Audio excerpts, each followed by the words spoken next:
벌어져가지고 아이고 10월 30일 2달 남았잖아요. 2달 내는 뭐 뭔가 좀 정리가 되겠죠. 이번에 또 응시론도 많이 늘었죠, 그죠? 제가 저번에 그랬잖아요. 그 시험장이 부족하다는 얘기는 응시인원이 많이 늘었다는 얘기다. 왜냐하면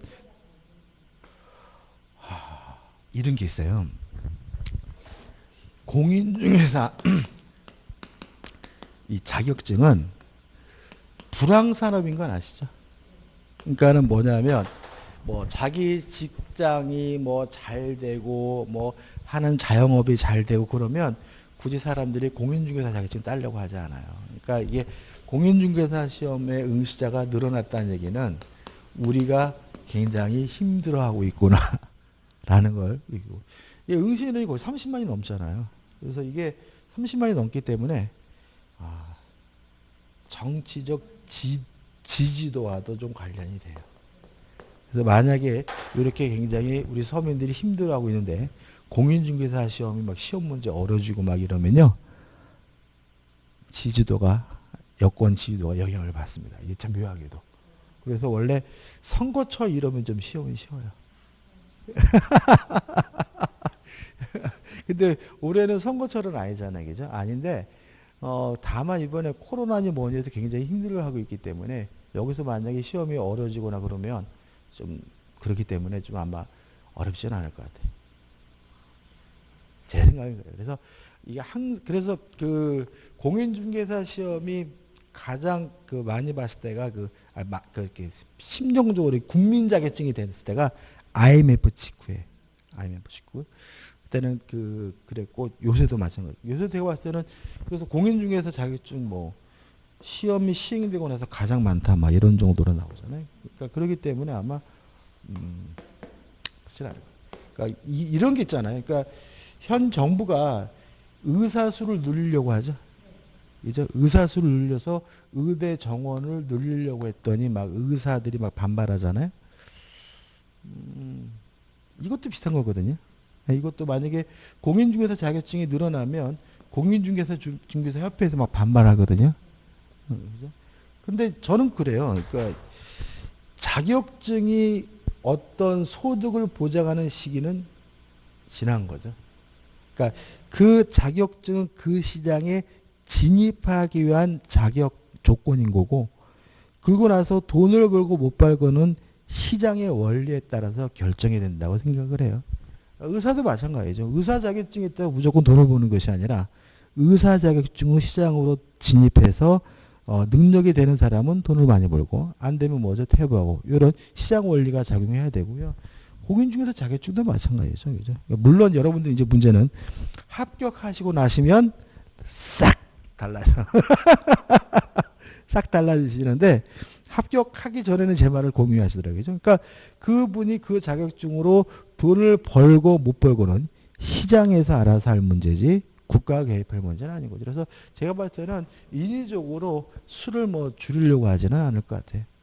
그죠? 그러니까는 뭐 시험이 뭐 어려워지거나 그러지는 않을 겁니다. 걱정하지 않으셔도 돼요. 이게 또 인원이 많아가지고 또 지지도와도 관련되고 막 복합적입니다. 그죠? 저는 참 뭐 보면은 답답하죠. 그냥 그러니까 뭐 그 부동산 전체도 좀 답답하고 이번에 그 강화문 사태도 좀 답답하고 왜 그런지 모르겠어요. 예? 답답해요. 그냥 뭐 그분들이 뭐 옳고 그름을 떠나가지고 답답합니다. 쉽게 말하면 이런 거잖아요. 문재인 정부가 부동산을 뭐 규제를 해가지고 투기를 잡고 뭐 또는 뭐 집 없는 서민을 보호하겠다라고 뭔가를 한다 그러지만 결과는 역행이거든요. 투기도 잡지 못하고 서민들이 도와주지 않고 그래서 저는 개인적으로 부동산 정책이 굉장히 뭐죠? 잘못됐다고 주장하는 사람이잖아요. 전에도 말씀드렸잖아요. 이유는 간단히 말씀드렸는데 그리고 광화문에 모여가지고 문재인 나가디져라, 문재인 공산당이다, 문재인 빨개다 떠들면 누가 유리하죠? 누가 좋아지죠? 이 양반이 좋아지는 거 아닌가요? 그러니까 다시 말하면 그분들의 목적이 문재인이 빨갱이고 문재인 이런 거 하면 안 되는데 나가디져라 막 이렇게 했을 때 누구를 도와주는지 생각해 보시면 그런 행동이 얼마나 바보스러운지를 알지. 그런 행동을 하게 되면 누구의 지지율이 올라가요? 이 양반 지지율이 올라가잖아요. 이게 얼마나 바보야. 그러니까 두 가지 바보죠. 서민을 위한다고 투기 억제한다 뭘 했는데 오히려 아니고. 문재인 나가지더라 빨갱이다 뭐 공산당이다 말도 막 거짓말 막 해대면 이 양반이 계속해서 뭐죠? 도움을 받는 거잖아요. 그죠? 저는 개인적으로 문재인 정부는 굉장히 행복한 정부죠. 왜요? 야당을 잘 만났어요. 그러니까 뭐 전혀 대응을 못해. 문재인 빨갱이니 뭐니 이런 걸 떠들 게 아니라 이러한 정책을 법을 만들었을 때 이것이 왜 이것이 투기를 억제하고 서민을 보호하는 정책이 아닌지에 대해서 논리적으로 이렇게 쭉쭉 설명해 주면서 국민들한테 호소를 한다면 뭐 야당이라고 불리는 분들의 지지율이 올라가겠죠. 그죠? 근데 얘 가서 이거 왜 이거를. 그러니까 결국은 어떻게 해요? 바로 뭐예요? 그냥 역전되고 막 다시 올라가죠. 그러니까는 답답하죠. 그러니까는 왜 그렇게 행동해야 되는지 잘 모르겠어요. 그래서 제가 정치 한번 해볼까도 생각합니다. 아니 답답해요. 그러니까 이런 것들이 정책에 나왔으면 뭐 이렇게 국회의원이든 뭐든 간에 그 사람들이 뭐가 문제 있는지에 대해서 조목조목 좀 얘기를 하고 국민들한테 호소를 해야 야 정책이 잘못된 거구나. 문재인이 진짜 이상하네. 뭐 이렇게 생각하는데 가가지고 뭐 문재인 빨갱이다 나가디자라 그런다고 해서 누가 문재인 빨갱이라고 그러나요? 안 그렇습니다. 그냥 답답합니다. 계약 해제해집니다. 이런 거 이제 녹화해서 나가면 이제 요거도 먹겠다. 1번 계약 해제가 난 다음 선면제 옳지 않은 것은 1번 민법은 쌍무 계약에 한해 법정 해제권이 인정되므로 명문으로 규정하고 있지는 않다. 명문으로 규정하고 있죠. 그죠? 그러니까 우리가 공부하는 거잖아요. 이런 거는 의미가 없죠. 2번. 자, 2번입니다. 자, 우리가 잊지 말 것은 계약법은 계약 자유의 원칙이 지배되기 때문에 임대차를 제외한 나머지 모든 계약법의 규정은 임의 규정이에요. 그래서 우리가 계약책을 쓰고 하실 책임 특약으로 배제할 수 있어요. 위헌부당 특약으로 달리 정할 수 있고 뭐 동시항변권 특약으로 배제할 수 있는 거잖아요.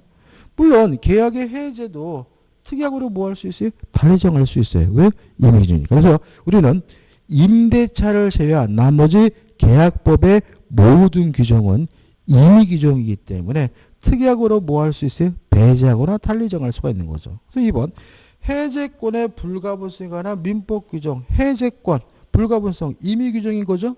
따라서 다른 민법 규정과 다른 내용의 당사자 간의 특약은 원칙적으로 유효하다. 오 맞는 질문이 되는 거죠. 2번 부동산 매도인이 중도금을 수령을 거절할 뿐만 아니라 계약을 이행하지 아니할 의사를 명백히 표시했어요. 자 그러면 상대방이 불이행의 의사를 표시했다면 최고할 필요가 없습니다. 최고 없이 계약을 해지할 수 있죠. 그 다음에 이행기가 도래할 필요가 없죠. 그죠? 왜요? 이행하기 싫다는 놈을 위해서 굳이 기다릴 필요는 없잖아요. 그죠? 그 다음에 동시 이행 항변권을 소멸시키기 위한 이행 또는 이행의 제공도 필요가 없는 거죠. 그죠? 왜요? 안 하겠다는 거죠. 근데 이 세 가지가 공통적으로 적용되는 게 두 가지예요. 다시 말하면 상대방이 불이행의 의사를 표시한 경우와 두 번째 이행불능이죠. 할 수 없어서 못하게 된 경우 이행불능의 경우에는 최고할 필요도 없고요. 이행기가 도래할 필요도 없고 동시이행 항변권을 소멸시키기 위한 이행 또는 이행의 제공도 뭐죠? 필요 없다는 거 꼭 기억해 두시고 해제와 관련해서 이 부분이 제일 많이 나오는 것 같아요. 따라서 계속 보시면 매수인이 채굴 할 필요는 없지만 소유권 이전 등기 의무 이행기일은 경관 후에야 비로소 해제권을 행사할 수 있다는 것이 판례이다. X다. 이행기가 도래할 필요가 없죠. 답은 뭐죠? 3번입니다. 4번 이행불능의 경우 채권자는 채고 없이 또 이행기일까지 기다릴 필요 없이 계약을 해지할 수 있다. 맞는 질문이죠. 그래서 이 두 가지는 뭐죠? 같이 기억해 두시면 문제 풀 때 편합니다. 5번 부수적 채무의 불이행의 경우에는 원칙적으로 채권자가 계약을 해지할 수 없다고 보아야 한다. 다시 말하면 주된 채무가 아닌 부수적 채무의 불이행의 경우는 계약을 해지할 수 없다는 것이 우리 판례의 입장인 거죠. 2번입니다. 계약 해지에 관한 설명으로 옳지 않는 것을 찾습니다. 5번 보시면 계약이 해제된 경우 그 원상회복의 범위를 정함에 있어서는 과실상계가 적용된다. X입니다. 그러니까 원상회복이니까 말 그대로 원래 상태로 돌아가는 관계니까 과실을 깎을 수는 없어요. 그죠? 이런 얘기입니다. 자, 보세요. 갑이 소유하고 있는 A 부동산에 대해서 을과 만나서 매매 계약을 했어요. 근데 을이 갑에게 중도금은 줬지만 잔금은 안 주고 있어요. 그래서 갑이 을과의 매매 계약을 채무불이행을 이유로 적법하게 해제를 했습니다. 그러면 이 중도금은 원상회복 차원에서 돌려줘야죠. 그죠? 이때 중도금 이자 붙입니까? 안 붙입니까? 이자 붙여야 돼요? 안 붙여요? 붙이는 거죠. 다시 말하면 누구 때문에 계약을 해지했어요? 을 때문에 계약을 해지했죠. 그래도 갑은 원상회복할 때 갑에게는 아무런 고의과실이 없어도 원상회복할 때 다 돌려줘야 되고요. 뭐까지 붙여줘야 돼요? 이자까지 붙여야 돼요. 그러니까 다시 말하면 원상회복계약할 때 고의나 과실은 뭐 하잖아요? 고의하지 않습니다. 다 해줘야 되는 거예요. 그래서 고의 과실이 있든 없든 따질 필요 없이 받은 것이 있다면 원상회복하고 돌려줘야 될 돈이 것이 금전이면 뭘 붙여야 돼요? 이자를 붙여야 되고 과실을 고려하지는 않기 때문에 5번은 먼저 X가 되는 거죠. 이해되시죠? 그죠? 그러니까 이것도 좀 생각해 봐야 돼. 왠지 문제 보시면 아니 이놈이 잘못해서 계약을 해줬는데 왜 이자를 붙이지 이러면 또 뭐예요? 틀린 거니까 조심하시기 바랍니다. 그죠? 3번이죠. 해제권과 취소권과의 비교해서 틀린 것은 1번 해제 및 취소는 단독행위 경우에도 가능하다. X예요. 왜냐하면 해제는 계약에 대해서만 하죠. 단독행위에 대해서 할 수는 없습니다. 취소는 단독행위도 가능하지만 해제는 단독행위에 대해서 할 수가 없기 때문에 1번 X고 1번이 답이죠. 우측이 4번입니다. 자, 틀린 것을 찾는데 5번을 보시면 해제로 인하여 계약이 소급적으로 실효가 됐어요.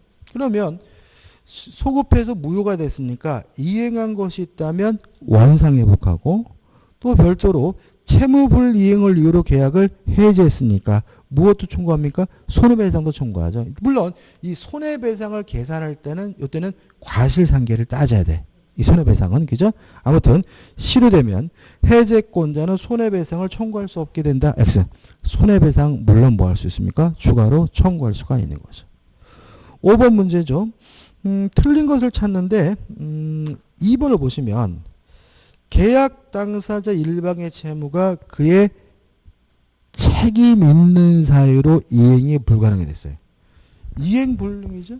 이행불능은 최고할 필요도 없이 바로 계약을 해제할 수가 있으니까 상대방에게 상당한 기간을 정하여 최고하여야 한다. X가 되는 거죠. 이것도 한번 정리해 볼까요? 자, 최고 없이 바로 계약을 해제할 수 있는 거. 첫째, 이행지체 중에서 상대방이 뭐한테 불이행의 의사를 표시했을 때. 그죠? 의사를. 두 번째, 이행불능. 그죠? 또 없나요? 세 번째, 정기행위죠.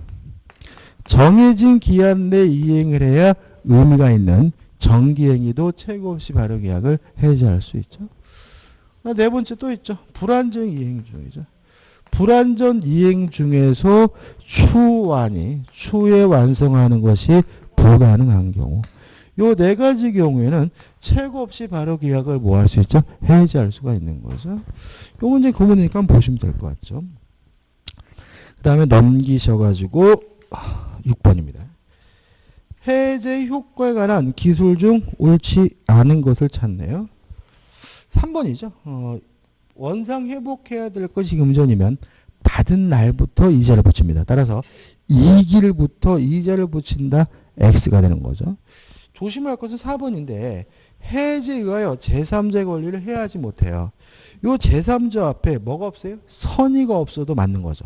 왜냐하면 해제 전에 이해관계를 갖게 된 제3자라면 선, 악, 불문하고 보호되잖아요. 따라서 이 제3자는 원칙적으로 선악 불문한 제3자니까 제3자 앞에 선의가 없더라도 틀린 지문이 아니라 맞는 지문임을 조심하시면 되겠죠. 7번 문제입니다. 옳지 않은 것을 찾습니다. 3번이 답이죠. 제3자를 위한 계약의 수익자입니다. 수익자는 계약의 당사자가 아니니까 해제할 수 없고 원상회복 의무도 없죠. 따라서 수익자는 낙약자의 채무불이행을 이유로 계약을 해제할 수 있으나 X, 해제할 수가 없습니다. 그 다음 5번인데 우리가 지역권 할 때 부정적인 것은 전원이, 긍정적인 것은 한 사람이죠. 자, 해제권을 행사하는 것은 계약을 소급적으로 소멸시키는 것이니까 부정적인 거예요. 따라서 전원이죠. 5번.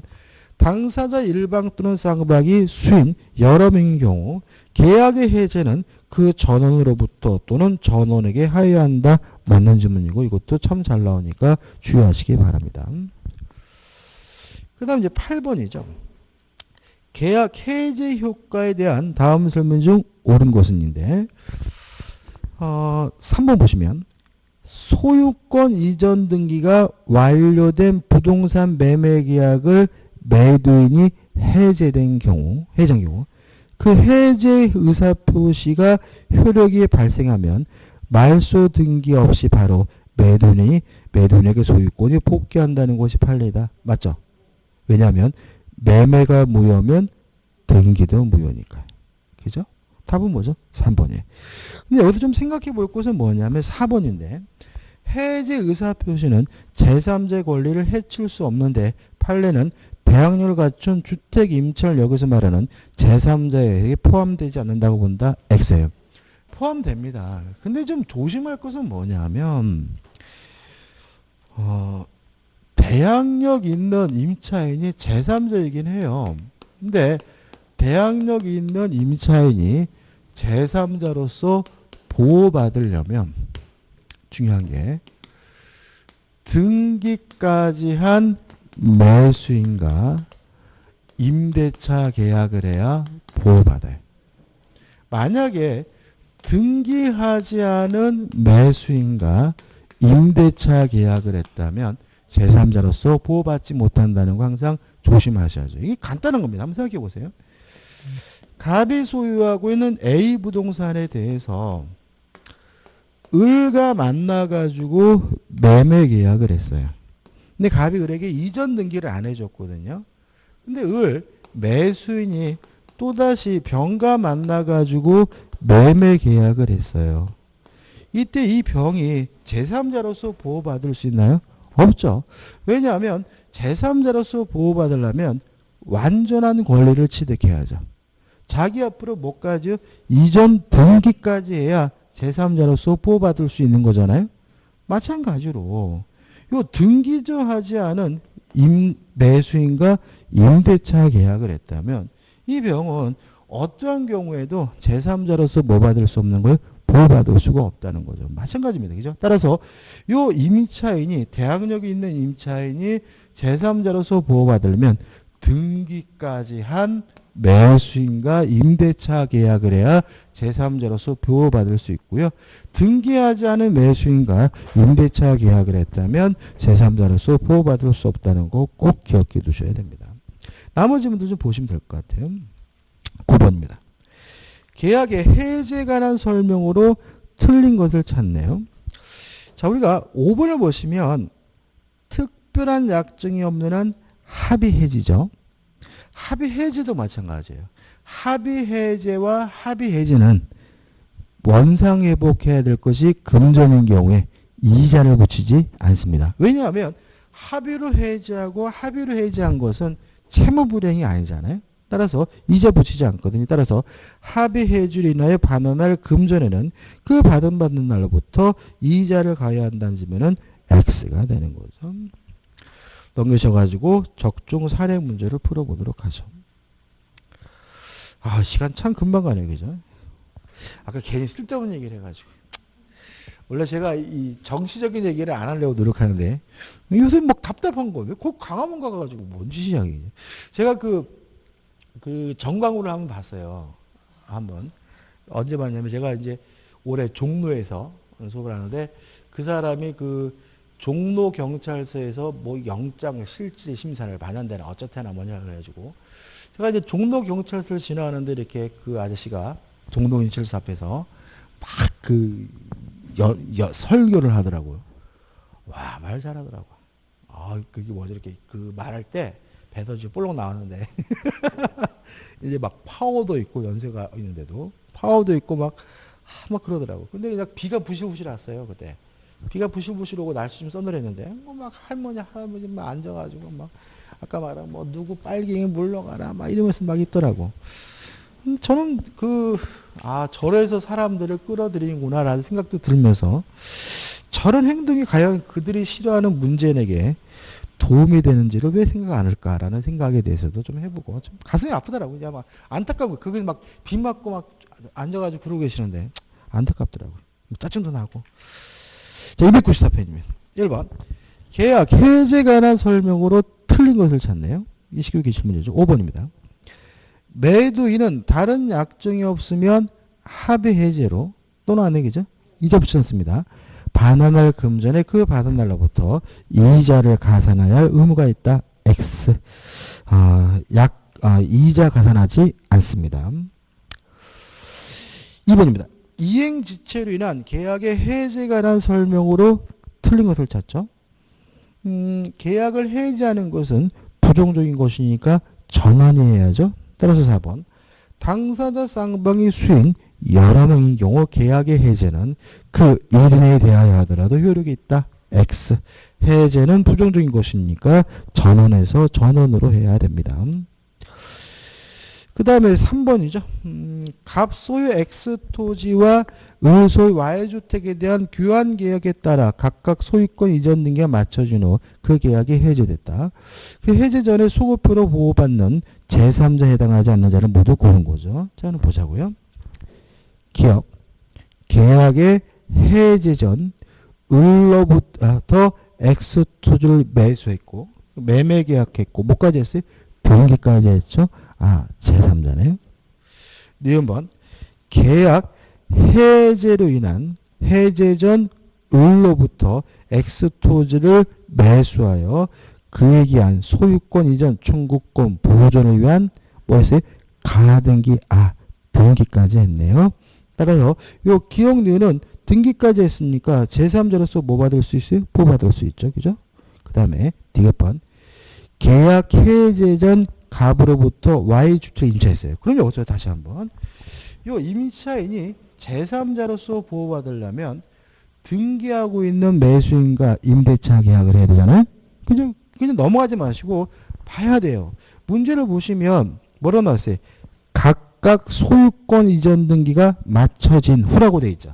그러면 요 임대차 계약은 등기까지 한 매수인과 임대차 계약을 한 거예요. 따라서 제3자로서 뭐 받을 수 있어요? 보호받을 수 있는 거죠. Y주택을 임차하여 주택임대차보호법상의 대항력을 갖춘 임차인이죠. 그죠? 1번. 자, 이런 겁니다. 제가요, 시장 가가지고 꼴뚜기를 샀거든요. 근데 꼴뚜기를 사서 저한테 꼴뚜기를 대산 사람은 제3자겠지만, 제가 꼴뚜기를 살 때 옆에서 고등어 사는 아줌마는 제3자가 아닌 거죠. 그죠? 그렇지 않습니까? 그죠? 이해하시죠? 그죠? 그럼 보시면, 계약 해제 전 X 토지상의 의무 신축권을 매수한 거죠. 그러면 해제가 된 것은 뭐예요? 토지고 이 사람이 산 것은 뭐예요? 건물인 거예요. 제3자가 아닌 거죠. 꼴뚜기를 살 때 옆에서 고등어 산 아줌마는 뭐가 아니라고요? 제3자가 아닌 거죠. 그러니까 해제된 거는 뭐예요? 토지고 이 사람이 산 것은 뭐예요? 건물이니까 제3자일 수가 없는 거죠. 따라서 리을은 제3자가 아니기 때문에 답은 뭐죠? 3번이 되는 거죠. 그러니까 이거는 너무나 당연한 거거든요. 근데 당연한 건데 실제 시험에서는 뭘 물어보는지도 모르고 이제 막 고민하다가 틀리게 되는 거죠. 자, 4번 문제 볼까요? 계약 해제 시 보호되는 제3자에 해당하지 않는 자를 모두 고르래요. 기억. 계약 해제 전 그 계약상 채권을 양수했어요.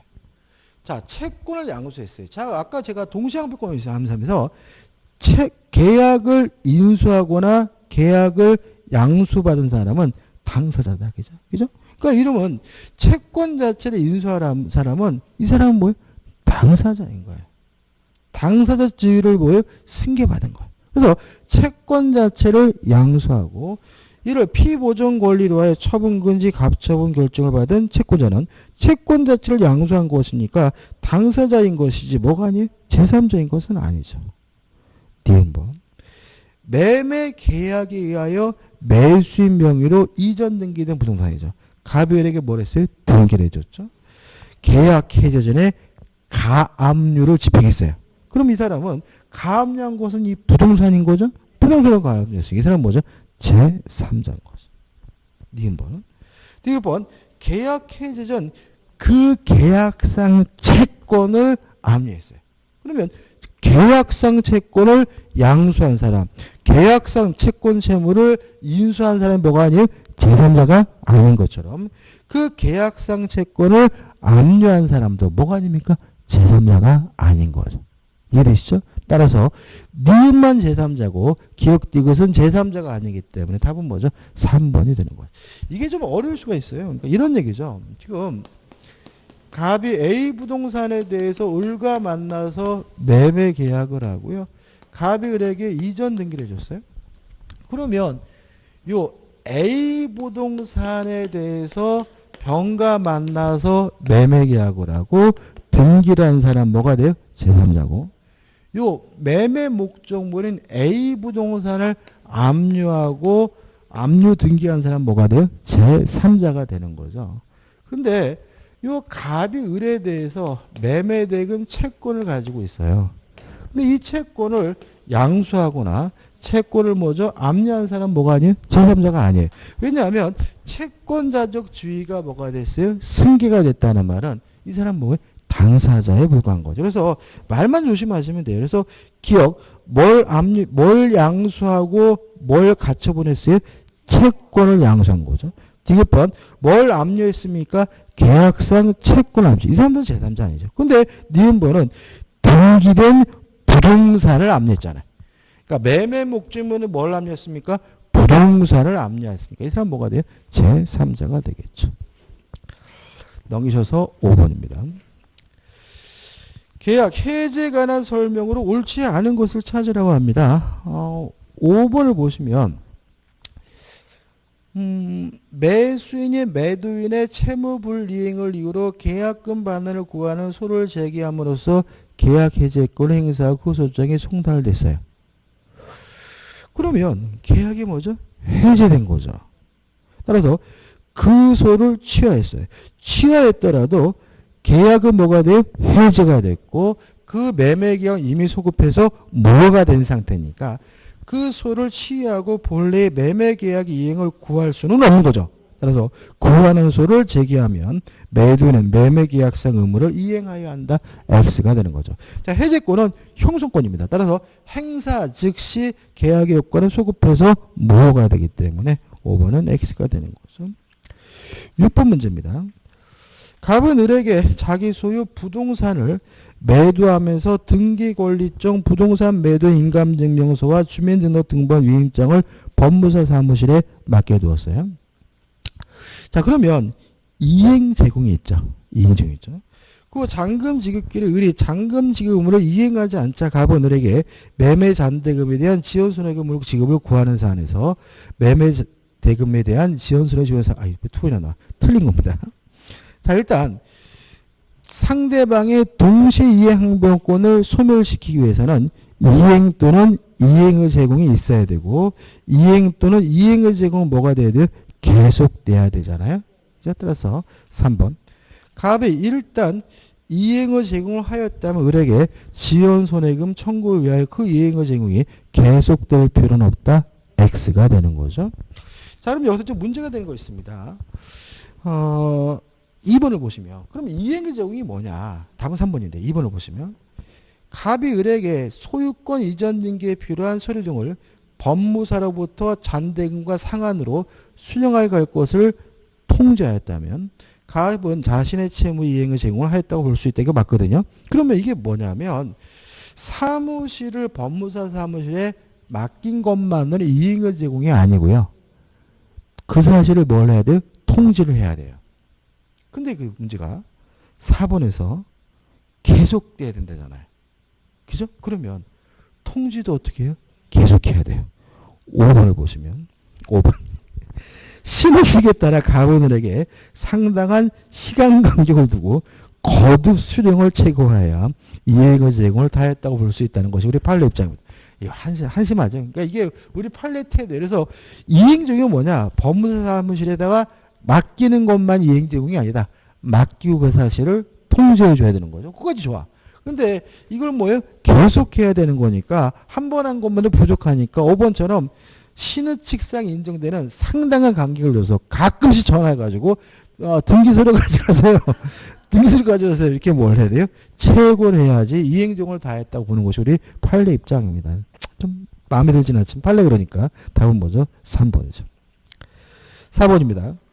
A는 자신의 가옥을 B에게 매도하고 인도는 1개월 후인 10월 30일 하기로 했다. 그런데 A는 자신 이사할 집이 비워지지 않는다는 이유로 B의 잔금 제공이 있음에도 불구하고 약정된 날짜에 명도하지 않고 있다죠. 자, 한번 생각해 보자고요. 지금 이사할 집이 비워지지 않았다는 이유로 나가는 걸 거부해요. 이행지체일까요? 이행불능일까요? 이행지체입니다. 그러니까 왜냐하면 이행불능이라는 것은 모든 사람이 할 수 없는 객관적 불능 말로 말해. 이거는 주관적 불능이에요. 개인 사정이에요. 이거는 지체지 뭐가 아니에요? 불능이 아니에요. 그러니까 지체니까 상당한 기간을 정하여 뭐예요? 최고하고 그래도 안 나가면 그때 비로소 계약을 뭐 할 수 있어요? 해지할 수 있는 거거든요. 그래서 옳지 않은 것은 5번. B는 10월 30일이 경과하면 바로 해지할 수 있다. 아니에요. 이행 불능이 아니라 이행 지체니까 상당한 기간을 정하여 이행을 최고하고 그래도 이행하지 않아야 비로소 계약을 해지할 수 있기 때문에 답은 뭐죠? 5번이 되는 거죠. 아이고, 넘기셔서 이제 8번입니다. 여기까지 하죠. 그죠? 8번부터 다음 주 하겠습니다. 이게 좀 하나씩 봐야 되거든요. 길긴 길어도. 오늘은 여기까지 하고요. 다음 주가 이제 우리 중간이거든요. 다음 주. 그래서 다음 주에는 다 끝내겠죠. 그죠? 다 끝내는데 좀 빨리 나갈 거고 특히 다음 주는 제가 그 주택임대차보호법 개정된 부분을 좀 정리해 드릴 거겠죠. 정리해 드릴 테니까 한 번도 빠짐없이 모두 오시기 바랍니다. 자, 오늘 수고 많으셨습니다. 고맙습니다.